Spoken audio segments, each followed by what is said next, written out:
উল্লেখ করেছিলাম, দুইটা মত উল্লেখ করেছি।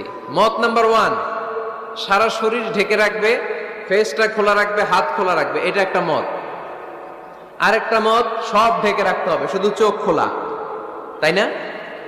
দুইটা মত উল্লেখ করে আমি বলেছিলাম যে এটা হচ্ছে রুকসাত আর এটা হচ্ছে আজিমাত।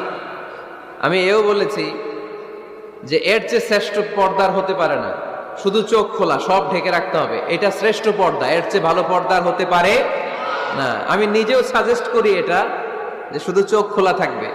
আবার ওই প্রশ্নের উত্তরে এও বলেছি, চেহারা হচ্ছে সৌন্দর্যের রাজধানী, চেহারাই যদি দেখা হয়ে যায় তো সব দেখা হয়ে যায়, এজন্য এটা আমি সাজেস্ট করেছি। তারপরে এরা আমারে ধাক্কাইতে ধাক্কাইতে ওই মতের দিকে নিতে চায়, আছে না নাই? তো এই যে 3বার যে আমি এই কথা বললাম, এগুলো শুনবার সময় কি কানে তুলা দিয়ে রাখছিলেন?